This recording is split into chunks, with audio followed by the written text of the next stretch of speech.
You're watching Council Wrap Up for the month of January. I'm Susan Kennedy.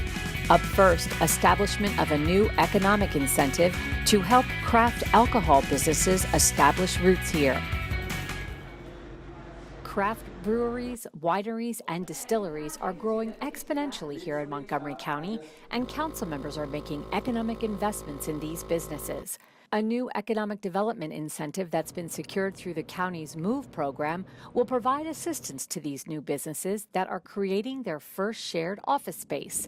This proposal is the work of Council President Hans Riemer and Councilmember George Leventhal. What we've done is we've expanded a program which provided a subsidy for office space to now provide a subsidy for what is essentially light industrial space where manufacturing of beer can take place. And Mr. Riemer and I asked the executive branch to modify the program. It did not require legislation, and the executive branch agreed with us. We love breweries. Well, breweries are part of the creative culture, the creative workforce culture that we need to attract, because the companies follow the workers. Companies locate where they think they can get the best, most educated, most capable workforce, and the workforce has choices about where it's going to live and what lifestyles it wants, so Montgomery County has to be able to offer those lifestyles. So good to see you. Happy holidays. Wow, I see a lot of progress since I was here last. The proposal allows those craft alcohol businesses to receive assistance of $8 per square foot of leased space used for production.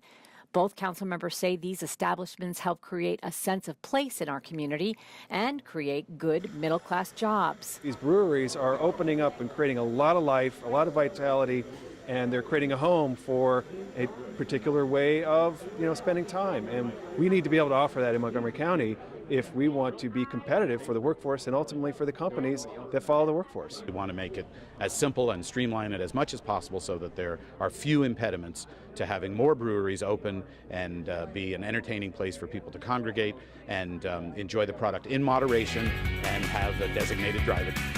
Every year, Montgomery County participates in a point-in-time count that provides a snapshot of the community's homeless population.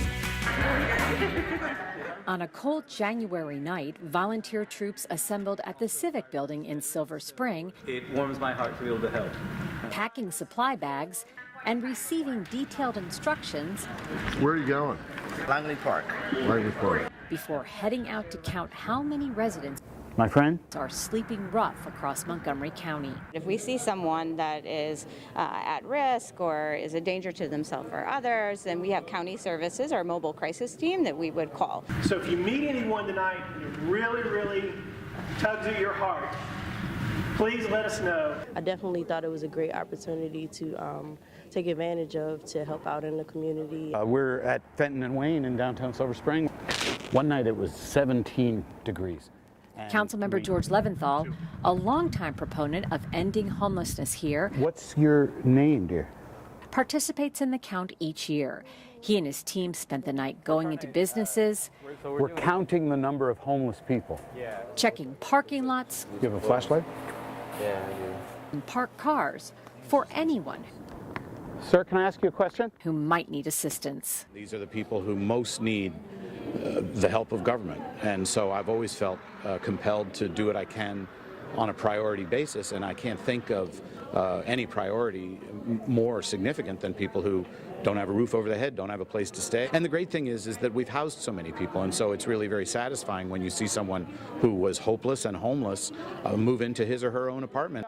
There were those on the streets who did not want any help from the volunteers. All right, can I ask you a question, brother? Okay, okay, can I just ask you a quick question? You're the man. Go. And others who provided the information necessary for the county to update its statistics. Have you ever experienced domestic violence? No. Any problem with alcohol or drugs? No. Okay. This effort is mandated each year by the Department of Housing and Urban Development in order to receive federal funding. All right, see you, bye. What'd they say? So, it's not on our map right now, but John said that he spotted a few people close to the library on Lane Avenue. Here's some gloves for you, okay? This endeavor is part of the Inside Not Outside program to end chronic homelessness here in Montgomery County. Last year's numbers were down by 9%, and Councilmember Leventhal hopes numbers will be even lower this year. you hope for the best, and you hope that this work will end up connecting people to services and ultimately getting them off the street. It's the beginning of a new era for police officers serving in the 2nd District here in Montgomery County. This month, officials cut the ribbon for a new police station in Bethesda that's part of the county's Smart Growth Initiative. For the past 60 years, this building has served as the headquarters for the Montgomery County Police Department's 2nd District.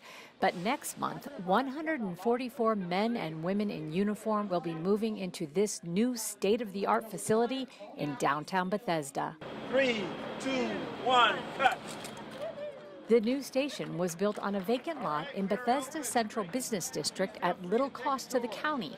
Montgomery County partnered with developer Stonebridge Caris to build the new station.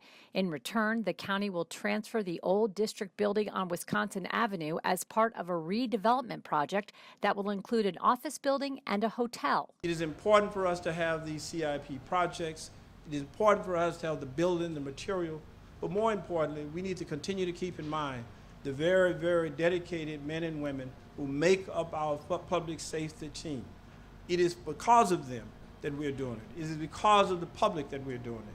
But no building, no material can substitute for their bravery and their dedication and commitment. How many detectives do we have here? And there was a moment in time when we were fearful that the police station would move out of downtown Bethesda. And we said that cannot happen. And so the county executive and his team came up with this really perfect solution. There are, I believe, 4 cells. We have 2 interview rooms. A win-win for our private sector and our public sector. What do you think of this place? It's great. This is awesome. This is good government at its finest, and we ought to be proud of that kind of public-private partnership. And County Executive, congratulations to you and your team for making that happen. The 4-story, 28,000-foot police station will be LEED Silver certified. The facility will also use a portion of County Garage 35 for police vehicles. The new station will serve close to 200,000 county residents from multiple communities in the Down County. This new station will allow us to better serve the public and allow my cops to operate more efficiently. The new 2nd District station has features such as a community room for public use, Wi-Fi throughout the building, a storage room for our bicycles, a secure parking lot for our police cars, and better prisoner processing facilities. And these are just a few of the things that the old station did not have. The new 2nd District station will be open to the public in mid-February. The best and brightest from 10 of Montgomery County's high schools stepped up to the challenge to participate in the Maryland State Science Bowl held at Montgomery College. There were more than 48 teams from 26 different high schools from across the state, making this one of the largest science competitions of its kind in the nation. And good luck in your competition. Council President Hans Riemer delivered opening remarks. I am really excited about supporting STEM in the county because, first of all, we have an incredibly talented group of young people in our community, in our state, in our country. I really believe your generation is going to be the generation that succeeds in resolving some of our biggest challenges. Montgomery College has been hosting the Science Bowl since 2006. So that year, we became the first community college in the nation to host a Science Bowl. This is my most favorite event to come to a campus. We are meeting young people throughout the state. The competition is set up with 2 teams of 4 who are asked a variety of science, math, and engineering questions. President Riemer sat in on a round of questions between reigning state champs Blair High School and St. Albans School. Having just seen many young people answering questions before the questions were even finished, you know, they just have a real knowledge of these topics, and we're the best of the best here in Montgomery County. So it's you see the investments in MCPS and Montgomery College paying off. You see the benefits of having NIH and NIST and the Department of Energy and FDA right in our community. You know, we really are strong in science, the science economy. And there's no denying these young Einsteins are light years ahead of themselves and are in store for a very bright future. The future is loading. That's the theme here at Clarksburg High School for this TEDx youth event. It's been organized completely by students, and it's designed to inspire ideas and start conversations. So I'm going to just talk to you really briefly about An NIH scientist, a television news personality, I traveled to Las Vegas to cover the shooting along the Strip there back in October. and the Montgomery County Chief of Police. What level of confidence does the community have with the police? Those were just a few of the chosen speakers for the event, where the goal was to spread ideas through powerful talks. Thank you, Director Jackalone. Thank you very much. Something organizer Matt Evanson says has always fed his curiosity. So I've always liked to procrastinate by watching TED Talks. And so one day last spring I was like, maybe we could bring this to our school. And so I did some research, and my co-sponsor of this club, Mr. Lee, he was a teacher friend of mine, and so from there it just kind of snowballed. And when Matt approached Principal Edward Owusu with the idea of a TEDx event, he had no second thoughts about giving it the school's support. Well, one, it's student run. I've been basically sitting in the back kind of watching. Two, it's the students actually having a voice and actually education. It's like they're making their own education by bringing in different speakers and different questions, and then just the planning of everything. So when the students kind of start their own education, that's what it's all about. That's why we're here. Evanson started a TEDx club at Clarksburg and enlisted more than 20 of his peers to help with the event. We initially split up into 3 groups: content creation, curation, media, and stage development. Content creation was responsible for all the videos you see up here before and after TED Talks. Media was just to get the word out there, to get all these people here, and they've done a great job. And stage direction, we got our school's theater company to produce the sign up there. It's really nice. The fact that it's like youth and it's us actually like organizing it and contributing it to it really like shows the whole theme of like the future's loading, and it's cool that like we're so young but we get to organize such a big nationwide event like this. and basically run my section. NIH researcher Dr. Becca McPherson talked about her research on the disease of Alzheimer's and working towards a cure. So from this, we're able to see in 3D what is going on in the brain. And Montgomery County Police Chief Tom Manger spoke to the students about the future of policing and how it's evolved over the past couple of years. That the public wants to believe that the police are well-intended, that we are well-intended, that when we show up, we are there to do good, that my cops are going to treat them fairly, we're going to do the right thing for the right reasons.